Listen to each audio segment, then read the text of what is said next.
Assalamualaikum warahmatullahi wabarakatuh. Selamat siang adik-adik semua. Nah, untuk pertemuan kali ini kakak akan membahas soal TPS untuk bagian penalaran umum atau PU. Nah, di sini kita akan membahas 15 soal.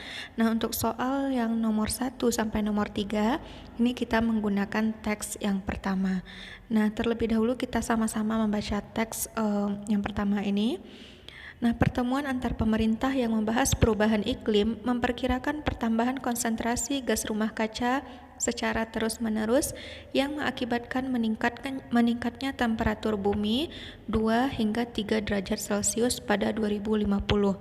Meningkatnya temperatur itu akan diikuti dengan melelehnya es di kutub dan meningkatnya ketinggian laut, kata penasehat kesehatan lingkungan Organisasi Kesehatan Dunia atau WHO perwakilan Indonesia, Syarat Ardikari di Jakarta. Menurut dia, kondisi tersebut akan terus-menerus berlanjut jika manusia terlambat mengadopsi tindakan efektif untuk mengontrol lebih dari 70 juta ton gas rumah kaca yang setiap tahun dibuang ke lapisan tipis atmosfer. Keseimbangan atmosfer yang menopang kehidupan manusia saat ini telah luar biasa rapuh. Kerusakan akibat perbuatan manusia yang terus melepaskan gas rumah kaca akan mengakibatkan konsekuensi drastis yang melintasi batas ras, etnis, agama, ekonomi, dan politik. Akibatnya, bumi dan manusia di atasnya akan menjadi lebih miskin, lapar, berpenyakit, serta bencana banjir, katanya.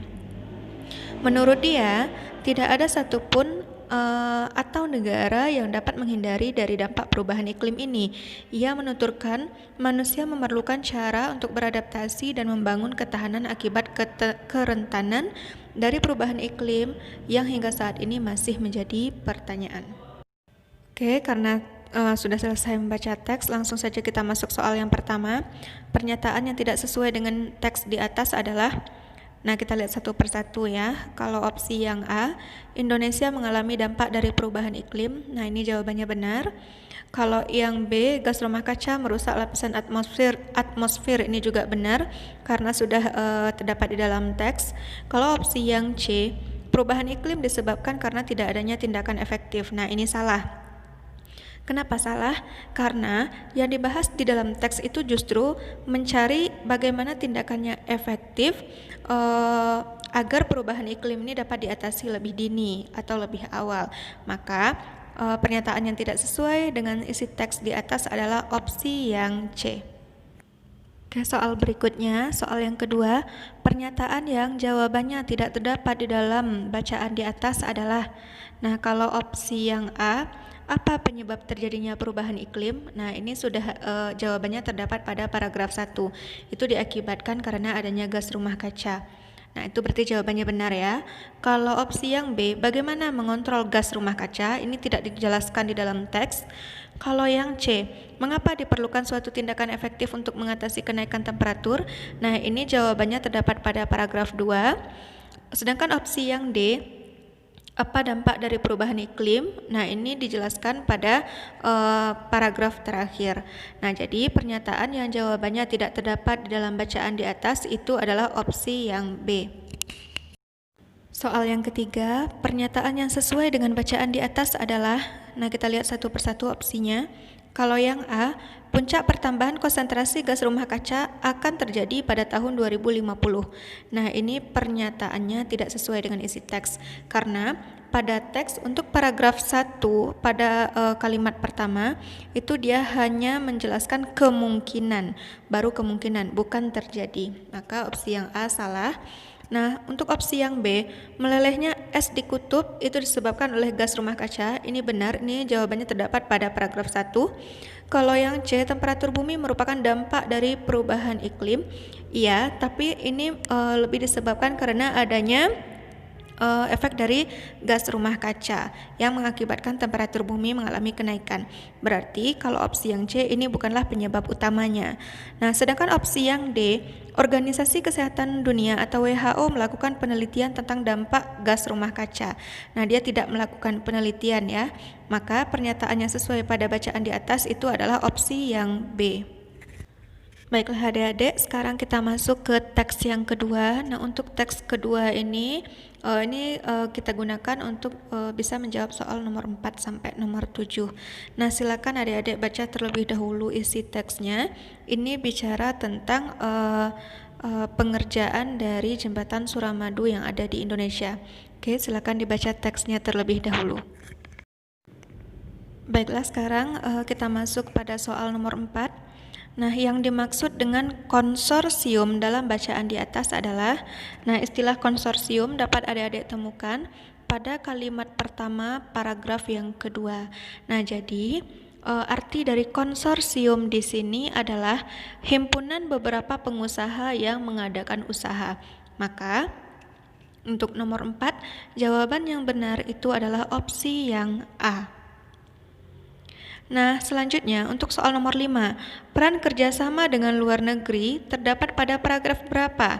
Nah, itu dapat adik-adik temukan pada paragraf kedua untuk kalimat yang pertama dan kalimat kedua, di mana di situ dinyatakan bahwa untuk pengerjaan proyek pembuatan dari jembatan Suramadu itu menggunakan kerjasama dengan konstruksi dari Cina. Nah, maka untuk nomor 5 jawaban yang tepat adalah opsi yang B. Berikutnya untuk soal nomor 6. Pernyataan berikut yang sesuai dengan bacaan di atas adalah, kalau opsi yang A, setiap kota yang memiliki ikon tertentu itu merupakan kota maju. Nah, itu tidak dijelaskan di dalam teks ya. Opsi yang B, tidak ada jembatan lain yang mengalahkan jembatan Suramadu. Nah, itu juga tidak dijelaskan di dalam teks.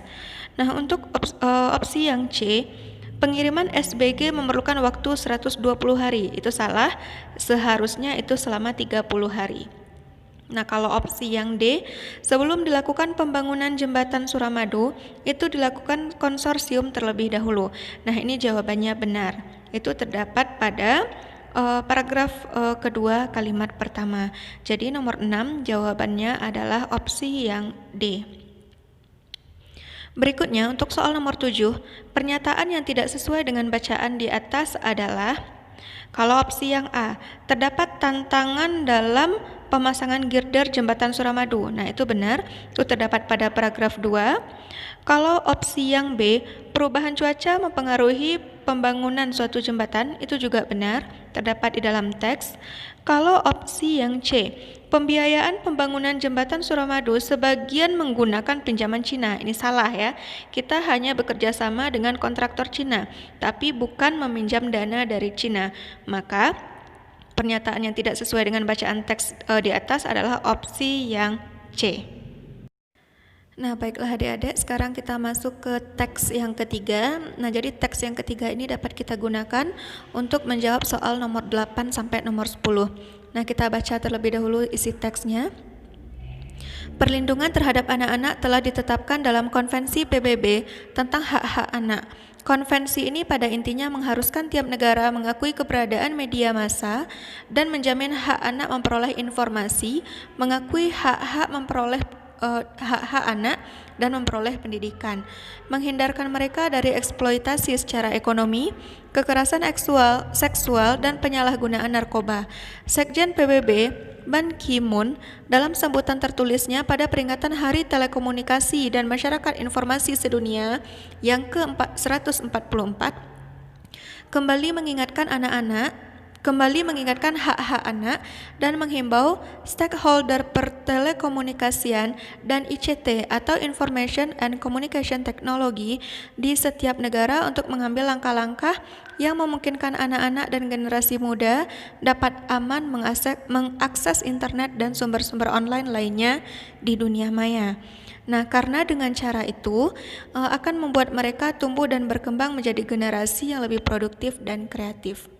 Nah, karena adik-adik sudah selesai membaca teksnya, sekarang kita bisa menjawab soal nomor 8 yang termasuk stakeholder pertelekomunikasian adalah, nah, jadi di sini jawaban yang tepat itu adalah opsi yang C, yaitu jasa teknologi informasi, di mana jasa teknologi informasi yang diistilahkan dengan stakeholder pertelekomunikasian ini mempunyai tanggung jawab untuk mengawasi setiap informasi yang disajikan pada sosial media. Nah, jadi apakah layak ditonton oleh anak-anak atau tidak?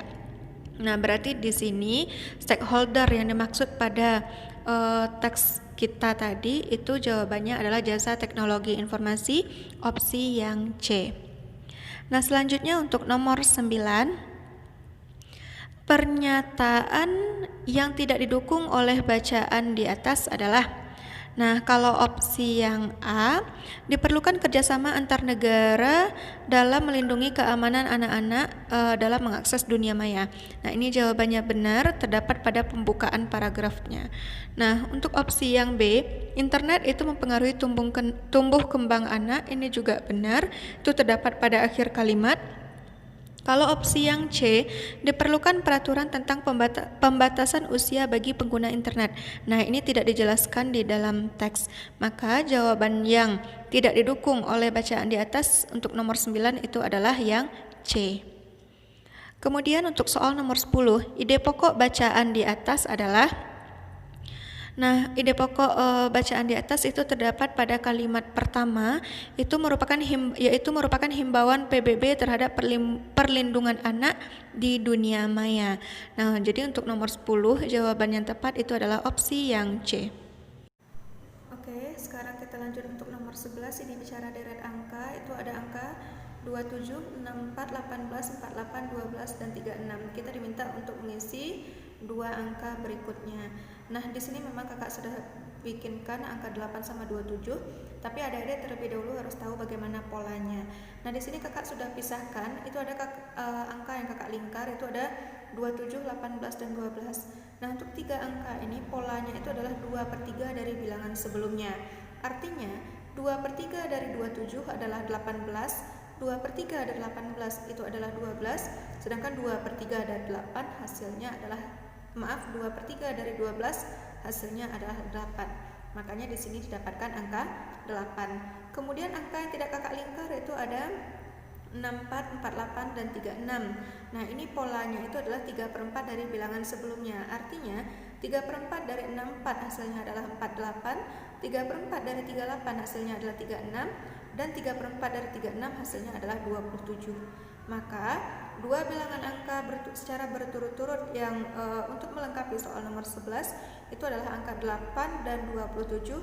Jawaban yang benar itu adalah opsi yang A. Oke, berikutnya kita masuk ke soal nomor 12. Di sini masih deret angka, itu ada 5, 7, 50, 49, 500, 343, dan ditanya satu bilangan angka di sini. Berarti kita bisa tentukan polanya. 5 ke 50 ini polanya kali 10. Kemudian 50 ke 500 polanya juga kali 10, berarti 500 kali 10 berarti di sini didapatkan 5000. Maka jawaban yang tepat di sini adalah 5000, opsi yang D. Oke, berikutnya untuk soal nomor 13 ini figural. Nah, di sini adik-adik harus menentukan gambar berikutnya seperti apa. Lihat gambar pertama, itu lingkarannya kosong. Gambar kedua, segitiganya berisi. Gambar yang ketiga, segi empatnya kosong. Gambar yang keempat, bintangnya berisi. Berarti untuk gambar utama berikutnya, adik-adik harus mencari gambar utama yang kosong. Berarti jawabannya antara A dengan B. Kemudian antara A dengan B, nah adik-adik lihat pola gambar sebelumnya. Di situ lihat bagian sudut kanan bawah. Di situ kalau opsi yang A itu dia oval, opsi yang B itu dia lingkaran. Nah, sedangkan di gambar pertama kita itu adanya gambar lingkaran. Maka jawaban yang tepat untuk soal nomor 13 itu adalah opsi yang B. Selanjutnya untuk soal nomor 14 itu masih figural, kita mencari gambar berikutnya. Lihat adik-adik perhatikan dulu untuk gambar yang pertama itu ada gambar seperti dasi kupu-kupu ya, itu lengkap ada di 4 sudut.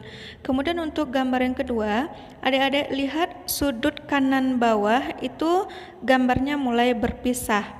Kemudian adik-adik lihat gambar ketiga, perhatikan sudut kanan atas gambarnya juga sudah mulai terpisah. Kemudian untuk gambar yang keempat, perhatikan sudut kiri bawah, itu gambarnya juga sudah terpisah, maka gambar berikutnya itu adalah opsi yang D. Nah, terakhir ya adik-adik, untuk soal nomor 15, di sini disajikan sebuah gambar. Adik-adik diminta untuk menentukan nilai dari bagian yang ditunjuk yang kosong ya. Nah, jadi di sini bagian gambar sebelah kiri itu angkanya lengkap. Nah, kita harus temukan polanya terlebih dahulu. Adik-adik lihat segitiga, dua segitiga bagian samping itu angkanya 6 dengan 10. Adik-adik kalikan 6 kali 10 dapat 60. Sedangkan yang lingkaran bawah itu nilai angkanya 9 kali 4 itu ada 36. Kita kalikan lagi 9 dikali 4 dapat 36. Maka didapatkan bagian di atasnya itu didapatkan nilainya 24. Nah, karena polanya sudah ketemu, dapat adik-adik terapkan untuk gambar di sebelah kanan. Sama untuk bagian segitiganya adik-adik kali, berarti 11 kali 16 itu sama dengan 176. Kemudian gambar di bawah juga dikali, 14 kali 9 itu 126. Maka didapatkan nilai yang kosong itu nilainya adalah 50. Maka jawaban yang benar itu adalah opsi yang C. Nah, oke adik-adik, sekian dulu pembahasan kita untuk hari ini. Nah, semoga bermanfaat untuk adik-adik semua. Tetap semangat dan raihlah satu kursi PTN di tahun ini. Oke, assalamualaikum warahmatullahi wabarakatuh.